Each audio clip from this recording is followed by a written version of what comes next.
Olá pessoal, eu sou o professor Rodrigo de Ciências e hoje a gente dá início à apostila volume 4 de Ciências.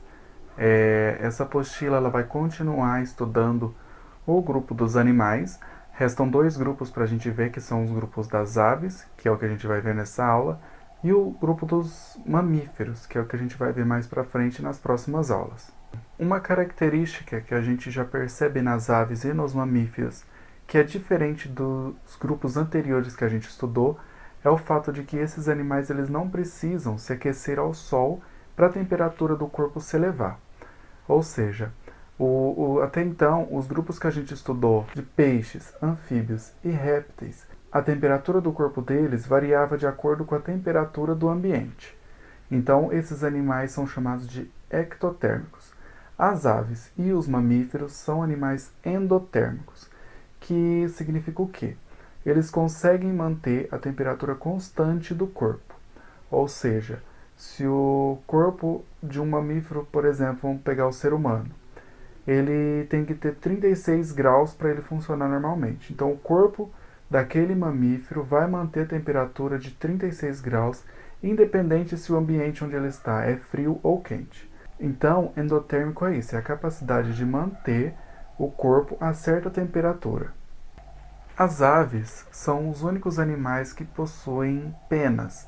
O que são as penas? A pena é uma estrutura formada principalmente por queratina, que é o mesmo material que é formado as escamas nos répteis e os pelos nos mamíferos. As penas têm diversas funções nas aves. Elas têm a função de proteger o corpo desse animal, que evita que ele perca muita água, então as penas protegem esse animal da desidratação, servem para esse animal conseguir voar. A gente sabe que a maioria das aves tem a capacidade de voo, e também serve para manter o corpo das aves aquecidos quando a temperatura é muito baixa. As penas são também um material muito flexível e ela é oca no meio, ou seja, apesar de ter muitas penas no corpo, isso não contribui para o aumento do peso daquele animal, então isso favorece ainda mais o voo. E também as asas, em conjunto com as penas, formam uma estrutura aerodinâmica para aqueles animais, para que eles consigam levantar o voo e se manter no ar. Diferente dos mamíferos, que possuem diversos tipos de glândulas na pele, as aves elas não possuem glândulas, elas possuem uma única glândula, que é chamada de glândula uropígea, que fica na região da cauda. Essa glândula produz um óleo no qual as aves passam em suas penas para hipermeabilizá-las. Hipermeabilizá-las é impedir que a água entre no meio de suas penas. Então, uma vez que a pena está hipermeabilizada, a água não penetra a sua estrutura. Isso é muito importante porque para voar, as aves precisam ter o seu peso leve. Então, se as penas molhassem, o peso da ave também ia aumentar e ia impossibilitar ela do voo. Isso também é muito importante para aquelas aves aquáticas, como por exemplo o pinguim, que se eles mergulhassem e a água adentrasse as suas penas, o corpo deles ia ficar muito pesado e ia afundar. As aves, elas são bípedes. O que isso significa? Elas possuem dois pés, elas andam sobre dois pés.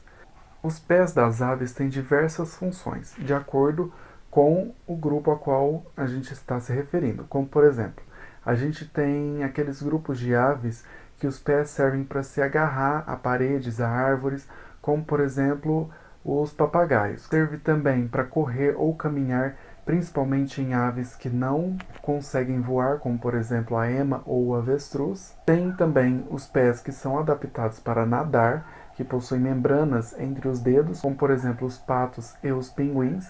E também tem aqueles pés, que são adaptados, com garras especializadas para segurar presas, como por exemplo nas corujas, nos gaviões, e geralmente aves que caçam. Uma outra característica das aves que a gente conhece muito bem é o bico, que é chamado de bico córneo. Esse bico córneo ele varia também de espécie para espécie, de acordo com o estilo de vida de cada ave. Muitos dos ossos das aves são chamados de ossos pneumáticos, que são ossos que possuem uma estrutura mais oca por dentro. Isso faz com que o peso da ave fique mais leve, facilitando o voo. O osso do peito da ave é chamado de esterno. E as aves que são aves voadoras, elas possuem uma estrutura que é chamada de quilha ou carena, que é uma saliência desse osso, e é nessa saliência que vão se prender os músculos que movimentam as asas, que são chamados de músculos peitorais. Por ser um grupo muito grande e de muitas espécies, a alimentação das aves ela é muito variada, de acordo com a espécie. Como, por exemplo, a gente tem espécies que se alimentam de sementes, néctar, frutos, vertebrados, até mesmo outras aves, e tem até aquelas que se alimentam de carniça, né, que são outros animais mortos, como, por exemplo, os urubus. As aves elas possuem um pescoço muito móvel e o bico, além de servir para alimentação, ele serve como defesa. Então, esse pescoço móvel mais um bico córneo rígido, bastante duro, serve para aquela ave se defender, uma vez que os membros dianteiros desses animais foram transformados em asas para o voo. As aves não possuem dentes, elas só possuem o bico. Acredita-se que a perda dos dentes favoreceu com que o peso do corpo diminuísse, facilitando também o voo desses animais. As aves, elas possuem um estômago mecânico que tritura o alimento, que também é chamado de moela. Às vezes, algumas aves também ingerem pedrinhas, né? Essas pedras, dentro desse estômago mecânico, auxiliam na trituração do alimento que aquele animal comeu. Além do estômago mecânico, elas também possuem um estômago químico, que é aquele que vai produzir os sucos gástricos, né, que fica posicionado antes da moela. Naquelas aves que se alimentam de grãos, ainda existe o papo. O papo ele se localiza antes do estômago químico e ele fica ali para amolecer aquele alimento para aquela ave conseguir digerir melhor. O intestino das aves ele se inicia no estômago mecânico e termina na cloaca, que é por onde as aves fazem a excreção de fezes e urina.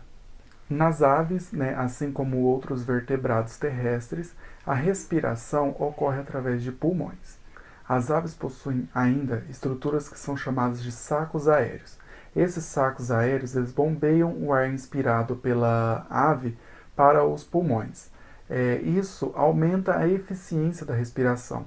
E se a ave ela possui uma respiração mais eficiente, ela consegue produzir mais energia. Lembrando que para voar, o corpo da ave consome uma quantidade muito grande de energia.